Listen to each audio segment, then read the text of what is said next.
Baik, selamat bertemu kembali dengan umat-umat Tuhan, saudara-saudaraku Jemaat Yosodipuro. Pada kesempatan ini saya dipercayakan untuk membahas ringkasan pelajaran sekolah Sabat di hari Selasa tanggal 1 Maret 2022. Dengan judul atau perikop besar sepanjang minggu perjalanan ini sangat-sangat menarik, yaitu Yesus membuka jalan melalui tabir. Nah, sebagai judul kecilnya adalah perlunya tabir. Seperti apa perlunya tabir itu? Mari sebelum kita membahas, kita tunduk kepala dan kita berdoa. Tuhan, kesempatan yang berbahagia ini, hamba-Mu bersama dengan Jemaat Yosodipuro akan mendiskusikan pelajaran sekolah Sabat, dan saya akan mencoba untuk meringkas khusus pada hari Selasa tanggal 1 Maret ini. Perlunya tabir, mohon Tuhan dengan kuasa Roh Kudus, bantulah hamba untuk dapat menjelaskan sebagai perpanjangan tangan Tuhan, agar kuasa Roh menjamah hamba, kami semua boleh mengerti dan kami boleh hidupkan kenyataan hidup di dalam kehidupan kami sehari-hari. Berfirmanlah ya Tuhan, kami sudah sedia untuk mendengar. Amin. Baik, senang sekali. Jadi apa yang dimaksud dengan perlunya tabir? Nah, secara bahasa Ibrani bahwa istilah tabir adalah katepetasme. Secara di Indonesia kan, tabir itu merupakan suatu batas atau suatu tempat perlindungan, dilindungi, yang biasanya tabir itu dikenal pada zaman bangsa Israel, yaitu tabir yang membatasi bilik kudus dan bilik yang maha kudus. Nah saudara-saudara, kenapa perlunya tabir ini? Karena dia membatasi seperti di dalam Imamat pasal 10 ayat 1 sampai 3, pengalaman yang terjadi bagi anak-anak Harun, Imam Harun anaknya Nadab dan Abihu, mereka masuk dengan tanpa aturan. Maksudnya waktu anak-anak itu membawa dupa, mengisi api perbaraan, dan mereka mulai masuk di dalam ruangan bilik kudus, yang kudus itu, dan akhirnya tempat kudus itu merupakan tempat yang tidak sembarangan. Karena di situ adalah tempat di mana Allah, hadirat Allah yang maha kudus, yang dia berada di tengah-tengah. Jadi pada saat mereka menyalakan api, maka terjadilah api dari langit, dari kuasa Roh Tuhan, membakar kedua anak dari Nadab dan Abihu ini. Nadab dan Abihu anak-anak Harun ini. Tapi Musa melihat peristiwa itu luar biasa, tidak boleh bersedih. Jadi dipanggil saudaranya untuk mengangkat kedua saudara ini, dikeluarkan dari kemah, dikeluarkan dari tempat itu. Karena itu terlalu suci dan tidak sembarangan. Nah, pada zaman dahulu hanya para imam, yang salah satu imam di situ adalah Imam Harun. Dan seterusnya pengalaman hanya imam yang berasal dari orang-orang Lewi. Dan mereka harus menggunakan pakaian yang istimewa, dengan menggunakan lambang-lambang pakaian, supaya pakaian itu merupakan lambang pakaian yang kudus. Jadi mereka masuk dengan dibatasi oleh tabir. Itu pengalaman beberapa ratus tahun di saat atau sudah ribuan tahun yang lalu, pengalaman dari bangsa Israel. Kalau mereka tidak mendengar suara Musa, mereka langsung dengan begitu saja mereka akan mati. Itulah sebabnya perlu ada tabir, perlu ada perlindungan. Karena hanya imam saja yang bisa melayani. Dan dia berada di satu tempat yang kudus dan maha kudus, dibatasi oleh tabir-tabir yang suci ini.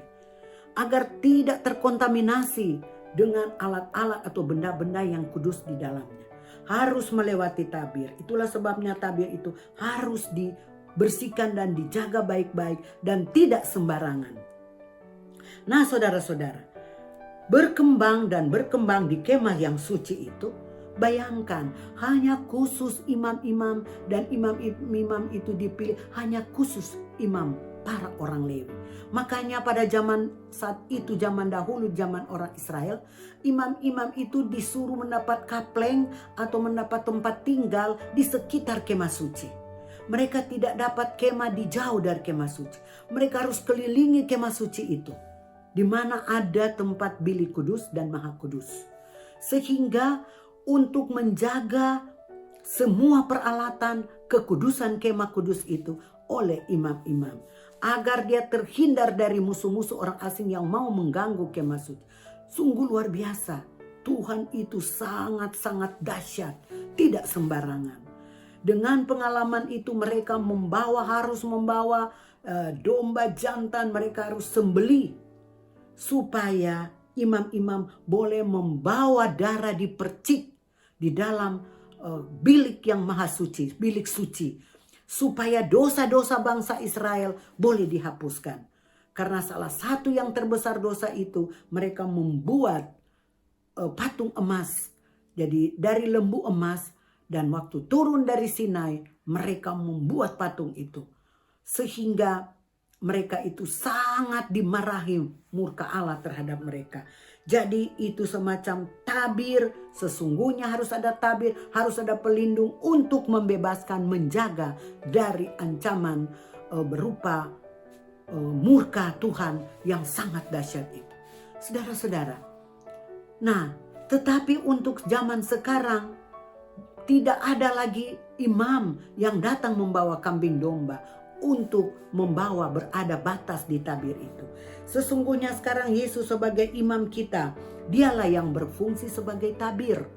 Dia yang melindungi kita.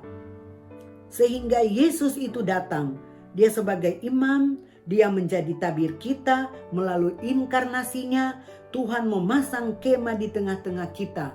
Nah, kemah di tengah-tengah kita ini adalah kemah yang kemungkinan adalah kemah yang orang-orang yang sangat-sangat bejat. Tetapi ada kemah suci yang dari Tuhan sendiri datang. Dia mau melindungi kita umat-umat yang berada di kemah-kemah di dunia ini yang sangat bejat. Dia datang dengan membawa darahnya sendiri. Betapa luar biasa Yesus. Dia datang sebagai inkarnasinya. Dia memasang kemahnya tengah-tengah kita. Dan kita merenungkan kemuliaannya. Kenapa kita tidak mau menerima dia?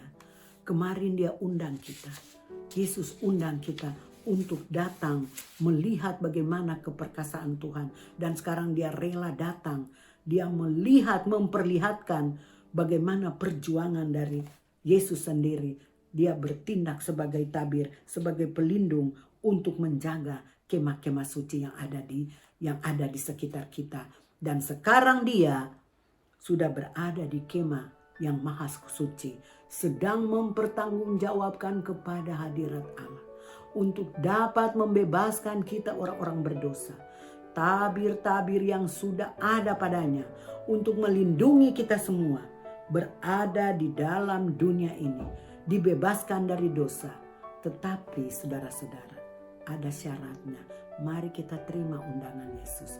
Mari kita pegang tabir ini.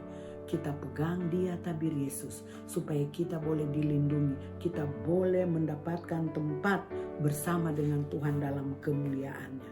Tuhan adalah yang suci dan dia rela tinggal bersama-sama dengan orang-orang yang tidak sempurna atau orang-orang yang berdosa ini. Kita pikirkan bersama betapa Tuhan Sang Pencipta menciptakan alam semesta, tinggal bersama kita umatnya.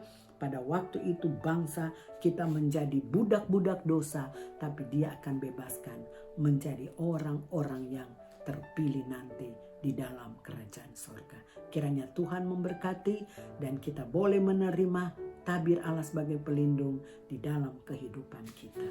Amin.